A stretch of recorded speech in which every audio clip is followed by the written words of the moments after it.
د کابل نیوز ګرام لیدونکو سلام، راولید ته راغلاست. امریکا د بلوچستانو د آزادي غوښتونکو غورځنګ یو ډله چې BLA نومیږي، د بلوچستان لیبریشن آرمي، د ترهګرو ډلو په لیست کې شامله کړې ده. د پخوا کې اوس پاکستان حافظ سعید چې د لشکر طیبه مشرو او په 2008 کې فکر کوم هندوستان بمبئی کې چې کوم حمله شوې هغه تور په ده باندې و. د پخوا کې په نورو ډېرو تروریستي فعالیتونو کې متهم دی دغه سړی. د په ضد دوسیې تقریبا 22 دوسیې فعالې کړي په محکمه کې چې هغه به تعقیبېږي. د دنه مخکې د افغانستان جمهور رئیس اشرف غني اول انګلستان ته لاړل، بیا پاکستان ته لاړل. دلته سره شک دا کېږي چې شاید څه پټې معاملې دلته شوي، ځکه ښکاره شوي خو یوازې تورخم یادېږي او تورخم خبرونه دونه مهمه ده چې دونه ستر اول د دې لاړ شي انګلستان ته، اول ته دې وګورو، بیا سره د پاکستان ته راشي. په ترتیب هغه څه چې توافقات احتمال لري غني پاکستان سره کړي، یو امتیاز دی چې پاکستان ته ورکول کېږي. امریکا یو امتیاز دی چې پاکستان ته ورکوي چې د بلوچستان د آزادي غوښتونکو غورځنګ یوه ډله د ترهګرو په لیست کې شاملوي. د دې په مقابل کې پاکستان نه څه غواړي، څه لوبه روانه ده، پاکستان ته دا امتیازات ولې ورکول کېږي. IMF په میلیونها ډالر منلي چې پاکستان ته قرض ورکړي. نو دا هر څه چې پاکستان سره کېږي د څه په وړاندې دلته څه لوبه روانه ده، په دې باندې بحث کوو.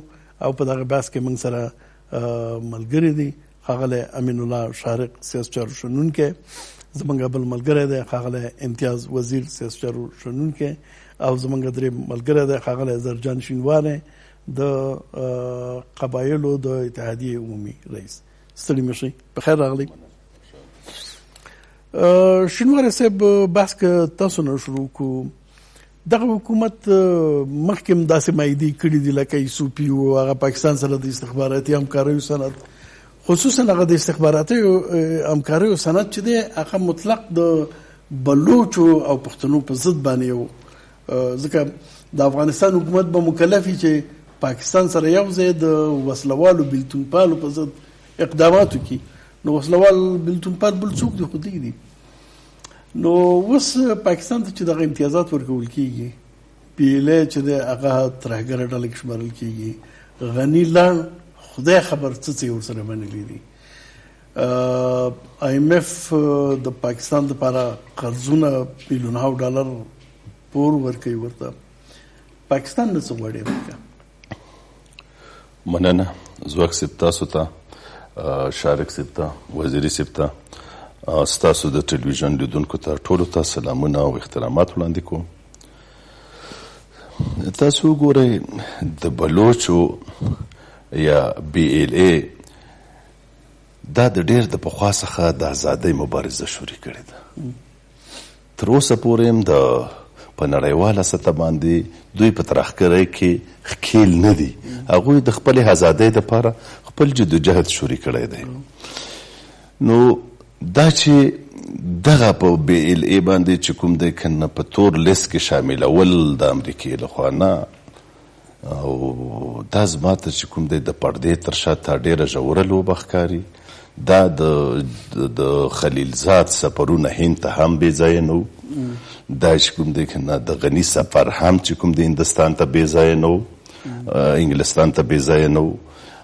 تاسو وګورئ، پاکستان ډېر چې کوم دی که نه په هغه خپل ضد کې یا په خپل موقف کې ډېر محکم ودرېده. حالا که تاسو وګورئ، عمران خان هم هغه چارې چې د پوځ لخوا نه دوی ته حواله کېدې او دوی په نړیواله سطح باندې باید چې دوی صحیح ترسره کړی وی، عمران خان هغومره قوت ونه لره او نه هغه شی چې کوم دی سیاست یا نړیوال سیاست عمران خان ترسره کړ. د دې په عوض باندې په خپله د پاکستان سرلښکر دغه دورې شروع کړې چې هم هندوستان او انګلستان ته لاړ او هم امریکې د خلیلزاد او د نورو غني ځي، بیا د هغې نه وروسته پاکستان د پوځ مشر ځي، بیا غني پاکستان ته ځي او دغه سره هم ګوري لوی درستي سره ګوري. نو دا داسې خبرې دي چې که ستاسو په یاد دی هندوستان هم تقریبا یو 15-16 میاشتې مخکې چې ما واورېدل د هندوستان د امنیت شورا مشاور هم دا خبره خپل حکومت ته مطرح کړه خپل ملت ته چې که زمونږ د ګاونډیان د طالبانو سره روابط لري او هغوی د خپلو ګټو دپاره استعمالوي ولې مونږ د طالبانو سره روابط ونه لرو. دا دغسې لوبې دي. زه فکر کړم چې دا د بلوچو د لیبریشن غوښتنه په تور لیست کې اچول دا د پاکستان غوښتنه وه.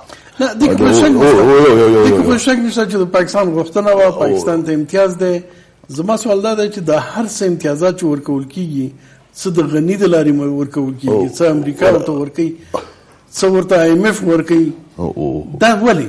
دا راځم دې ټکي له راځم لکه څنګه چې د هندوستان یعنې دغه غوښتنه خاص بلکې د بلوچو د لیبریشن غوښتنه دا فشار په هندوستان و چې د دې نه لاس واخلي. دغسې په دې په هغې کې د هندوستان غوښتنې چې کومې رامنځته شوي دي د حافظ سعید لشکرې طیبه او د پاکستان مذهبي ترهګرو ګوندونه چې جوړ کړي دي دا په تور لیست کې شاملول دا هم د هندوستان غوښتنه وه. دا هر څه چې کړي دي دا امریکې وکړه د خپلو د مفاداتو دپاره.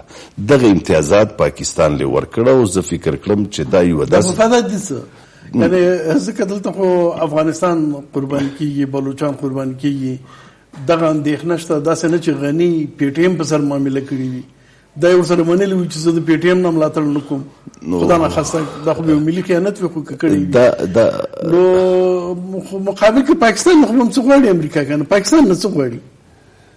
دغه خبره هم د زمونږ د جهادي او سیاسي رهبرانو د پاکستان ته خودسرانه تګ دا هم د هغه هندوستان د سفر تګ هلته داسې مطرح شوی پلان دی چې اول غني دا جرأت نشو کړی چې په دې موضوعګانې باندې خبرې وکړو. که تاسو وګورئ زمونږ د جهادي او سیاسي رهبرانو حالانکې په هغه بحث کې دا خبره را داسې په ښکاره ته راپورته شوې هم نه وه ولې دوی دا وایي چې ډیولینډ په رسمیت ومنل چې دا موضوع دوی ته یو بنیاد کېښود. غني به هم تر پردې د شاته یو څه نه څه کړي دي دا به وروسته راوځي ولې تر پردې تر شا یو څه شته دی. غني هم نه تنها صرف چې کوم دی که نه د تجارت په مسله او د تورخان په مسله دا ډېرې وړې خبرې دي چې پاس شوی. مهمې خبرې پټې دي او د دې ټولو تنظیم کوونکی جوړونکی او هغه چې کوم دی په امریکایانو پورې تعلق لري دا په دې کې د ډېر زیات لاس چې ګورم دا د امریکایانو لوبه ده او راتلونکي کې زما په نظر زه فکر چې کړم چې پاکستان نه چې شی غواړي او پاکستان چې شی ورکوي ټوله مسله په داعش پورې تړلې ده. دلته داعش کامیاب نشو او مغه داعش راتګ دی وطن له دی وطن ته راننوتل دي او پاکستان نه پکې همکاري غواړي او د پاکستان د همکارۍ په مقابل کې دغه امتیازات دي چې امریکې ورکړل. صحیح په دې باندې بحث کوو چې که داعش نو د دې معنا بیانو موږ د بیا خو موږ په هر ترتیب په تاوان کې هم د پښتنو بلوچو ملاتړ به دلته بندېږي. افغانستان نیمایي وجود به یو ځل بیا به دغه زخم ژورېږي او هم به دلته داعش راځي موږ ته. دا خو د خیانت په خیانت کې خبره ده په دې به او زه یوه خبره بخښنه غواړم اجازه ګوره تاسو ګورئ د لوی افغانستان یا د پښتنو مبارزه چې کومه باچا خان په رهبرۍ کې شروع شوې وه او بیا هغه وروسته ډېر وټکول شو د هغې نه بعد اوس دغه 2 کاله کې د پښتنو د لوی افغانستان مبارزه را شروع شوې ده.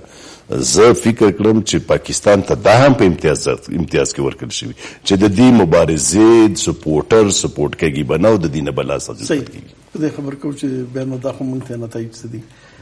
وزیر صاحب دغه پاکستان چې څه شروع کړي دي د دې په مقابل کې حافظ سعید باندې 22 کیس چې دي دوسیې چې دي هغه په محکمو کې فعال کړي چې هغه به تعقیبېږي. د پاکستان قضایي سیستم چې سره رقم دی هلته دوسیې سره رقم چې په کلونو چلیږي او پخوانی تجربه د حافظ سعید باندې خو مخکې محکمې ته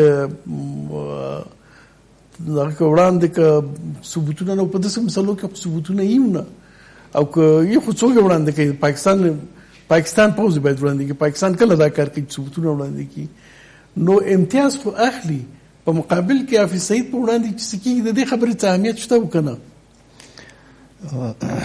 زه دا وایم چې حافظ سعید یا د دوی چې کوم ملګري دي ترهګر هغې په وړاندې باندې د ترهګرۍ کیسونه رجسټرډ کول دا یو ښه انیشیټیو دی، یو ویلکم مو دی، خو کافي نه دی ځکه چې دلته صرف یو درزن یا 2 درزن د خفیع سعید یا د ترهګرو خبره نه ده. په دې ځای کې موږ بیا خبره کوو چې ډو مور، او باید پاکستان کې حالات داسې دي چې ایټلیسټ یو 15 لکه 10 لکه خلک یا 9 میلیون یا پوره 1 میلیون خلکو خلاف دغه شانته کې په دوی انلیست شي او د دوی خلاف دغه شانته کې کیسونه جوړ شي. اوس هغه که د ترهګرو ډلو سره تعلق لري، هغه که سویلینز دي چې ترهګرو سره تعلق لري، هغه که په ملیټري انسټیټیوشنز کې په امنیتي ادارو کې چې کوم خلک دي چې هغه بیا د ترهګرو سره په یو ملاتړ کې دي، په دغه ټول خلک ایکسپوز شي. وزیر صاحب بخښنه غواړم، زه لږ خپله خبره کمپلیټ کول غواړم. د دوی ایکسپوز شي او د دوی خلاف دغه کیسونه رجسټرډ شي. اوس چې تر څو پورې د خفیع سعید دا خبره راغله نو هغه خو چې کوم ما په خیال سره پاکستان په ګټه کې دی په دې سلسله کې. ولې یو خو دا وکړل چې یا دا 1 درزن دي یا 2 درزن خلک دي، دا د سکیور کړل د څه وخت لپاره دا کیس پر راجستر د نور به څوک سره غرض نه لري، څوک ور سره غرض نه لري، دا به په محفوظه معنی کې وساتل شي، دا به اټلیسټ هر څوره وخت پورې دي د دوی ژوند چې کوم دی دا محفوظ شي او تاوان په ځای دغه ګټه وشوه. دویمه خبره ورکې دغه ده چې کوم په دې وروستۍ کې بنده کې په کچا باندې په نړیواله کچا باندې چې کوم فشار رامنځته شوی دی، خاص کر دغه فاینانشل اکشن ټاسک فورس یې طرف نه چې دی په ګری لیست کې خړ لیست کې اچولی شوی دی، او د پاکستان چې کومې خبرې وي کوم کارونه وي په هغې باندې دوی بار بار اعتبار یا کوم باور یې څرګند نه کړ. د نورو اقداماتو د نورو غایب غوښتنه یې وکړله. نو یو د هغې د ډیفیوز کولو هغې د کمولو خبره ده. بل عمران خان روان دی امریکې ته، دی به د ټرمپ سره ګوري. په دې ځای کې به تیر کال تاسو ولیدل چې یو 1.6 بلین چې کوم ډالر وي هغه ایثار کړل دی. هغې د بیرته اخیستلو دپاره دوی د دې کارونو په ذریعه سره لار هواره کړله. دوی به حتما چې کوم دی د امریکې نه څه غوښتنې دغه د IMF د خبرې تاسو ولیدلې. او بله خبره چې کوم دی دوی د دې شایونو د په نتیجه کې بلوچ لیبریشن آرمی چې کومه ده چې د ازادۍ غوښتونکي غورځنګ دی، دوی ترهګرۍ کې کاکړ نه دي، ازادۍ دپاره خبره کوي. او ازادي چې کوم دی دا د دوی سالم حق دی، ځکه چې د بلوچانو د یا د لاندې پښتانو د اول ورځې نه پاکستان کې چې کوم فیلډ دی کوم بنیاد یې دی ډیسپوټډ دی. نو دغه ډیسپوټډ فیلډ خلک چې کوم دي دا که اوس د یو اکوپیشن د یو قبضې خلاف یو خبره راپورته کوي، په خپله خاوره باندې دوی د ژوند حق غواړي، دوی د خپلواکۍ د استقلال حق غواړي، یو سیال ژوند غواړي په خپله ها باندې، هغه د دوی تسلیمول او موږ یې تسلیموو. وزیر صاحب تاسو خو زما دغه څه چې مې غوښتل پوښتنه وکړم دا د لا تقویه کړله، ځکه دغه د حافظ سعید په 12 کسانو باندې 22 کیسونه جوړول چې دي دا خو لا د پاکستان په ګټه تمامیږي. نړیوال فشار چې دی هغه به ورباندې کم کړي، پیسې چې بندي شوي هغه به ریلیز شي، خلاصې به شي. او دغه کیسونه خو معنا ځکه نه لري چې ثبوتونه خو د پاکستان د آیسای لاس کې دي چې که یې وړاندې کړل دی به محاکمه شي، او که نه لکه پخوا په شان چې همداسې شوي دي محاکم به بری کې خلاص به شي. او مخکې د دې خفیع سعید په خلاف باندې په دې کیسونه جوړ شوي دي، بیا د دوی چې کوم قضایي ارګانونه دي هغې دوی بری کړي دي، او آینده لپاره به هم چې کله د فشار کم شي زه د امریکا په نیت باندې خبره کوم، یعنی که امریکا نیت رښتیا دلته تروریزم سره مبارزه یي د هغه نه چې د 22 کیسونو اکټیو کولو باندې اکتفا کوي، په همدې ایبټ کې په کشمیر کې په دې مختلفو ځایونو کې د همدې حافظ سعید کمپونه دي د روزنې چې هغې ځینې کشمیر ته خلک لیږل کېږي. په د طالبانو کمپونه خو به په خپل ځای پرېږدو. اورکزۍ ایجنسۍ کې د داعش کمپ دی، د هغې رهبرۍ مراکز دي په اورکزۍ ایجنسۍ کې، په هغې باندې ولې خبره نه کېږي؟ دلته اوس د ګیو اینډ ټیک والا خبره ده، او چې اوس دغه د یو 23 کسانو خلاف دا کیسونه کفایت نه کوي. باید چې کوم ګند دی دا ګند د بشپړه په ګوته باندې شي، اساسي یو خبره ته لاړه شي. د اوسه پورې چې کوم کار روان دی دغه ډیسیوینګ موز دی، په دې باندې نه د امریکې به کار وچلیږي، په دې باندې به نه زموږ ستونزه حل شي، په دې باندې به نه د هندوستان غوښتنې سرته ورسیږي. په دې ځای کې پاکستان یو خطرناکه لوبه په مخ باندې اچولې ده. دا خبره بار بار کړې ده چې دوی چې کوم د پیس ټاکس روان دي په دې ځای کې دوی کوم امتیازات لاسته راوړي، کوم د دې شیانو نه دوی فایدې په اخیستل غواړي، او یا د هغې په نتیجه کې پاکستان داسې دی چې نه د خپلې ترهګرۍ فابریکې بندولو ته تیار دی، نه دې خواته نه ای خواته، نه په افغانستان کې نه لاندې چې کوم محکوم افغانستان دی یا بلوچ سیمې دي یا د سیندیانو چې کومې سیمې دي، نه په هغې سیمې باندې ترهګرۍ بندولو ته تیار دی، او نه په جموں کشمیر کې د ترهګرۍ بندولو ته تیار دی. او دا چې د کوم کارونه دي په دې باندې نه دوی د امریکې خیرخوا کېدلی شي، هغه چې کومه د ډبل گیم دی هغه ډبل گیم په خیال سره چې په ټریپل گیم باندې بدل شي هغه کمیږي نه. نو په دې ځای کې اوس مشکل حالات موږ مخامخ یو، په دې کې څه شک نشته چې اوس لوبغاړي دي دغه لوبغاړي په میزونو باندې سره کښېني. یعنې قصه که ارڅه ده د تروریزم سره مبارزه ځکه نه ده چې پاکستان ته امتیاز خو ورکول کېږي، لیکن پاکستان کې د ترهګرۍ کوم ملاتړ چې دی د هغه د منځه وړلو دپاره څه نه کېږي. که په اسان ټکي کې موږ د خبره داسې سره راغونډه کړو چې څوک سوله غواړي هغه د مذاکراتو د میز ته په الحال ټیم کې موږ پرېښودل هم نه شي. دویمه خبره دا چې کوم خلک ویکټمز دي، متاثر خو موږ یو دواړو، قرباني خو موږ یو دواړو طرفې ته، نو د موږ په دې ځای کې خبره نشته. په دې ځای کې موږ د یو سخت امتحان سره مخامخ کېدو ته طرف ته تللي یو، او موږ دا دعوا کوو چې کوم په ځمکه باندې کوم تغییرات یا کوم حرکتونه موږ ګوري د ډیورنډ کرښې دواړې غاړې ته، هغې په نتیجه کې موږ دا وایو چې د یو نوې لوبې پیل شوی دی. اوس دغه نوې لوبه چې کومه ده په دې باندې موږ دا دلیل وایو چې دا به پر د ټوله لوبو نه خو نړۍ لوبه وي او دا به وي فیصله کون لوبه. اوس زموږ په کولیکټیو ویزډم باندې، زموږ په پولیټیکل ویل باندې چې په هغې کې د افغانستان دولت به هم رول ادا کول یو سالمه ذمهوري لري، همدغه شانته کې موږ ملت یو، ملت موږ باید خپله یو چمتوالی ولرو چې دا کومه لوبه په موږ باندې را روانه ده، د دې لوبې نه به موږ چې کوم دی دا ملت دا خلک څنګه وباسو، او بیا بالاخر به موږ دا خبره څنګه په خپله ګټه باندې په دې نه وروسته خبره کوو چې موږ څه کولی شو، څه باید وکړو. شارق صاحب خو مخکې دی نه چې دیوان باس وکړو چې څه کولی شو، په دې باندې باید پوه شو چې څه روان دي. د یوې خوا نه دلته د سولې خبرې روانې دي، ګرچې تر اوسه پورې کومې نتیجې ته نه دي رسېدلې، خو په هر ترتیب باندې امیدواري دغسې ویل کېږي. پومپیو په ډېر واضح شکل ویلې چې د سپتمبر نه مخکې باید دغه سولې توافق وشي. د هغه په خوا کې دغسې سترې معاملې د منطقې په سطح روانې دي چې په یو ترتیب د هندوستان په هم پکې شامله ده، یعنې هم پاکستان ته امتیاز ورکول کېږي، یو په یو ترتیب باندې هندوستان ته یو څه امتیاز ورکول کېږي، ځکه حافظ سعید ډېره زیاته اندېښنه چې دغه ده د هندوستان ده.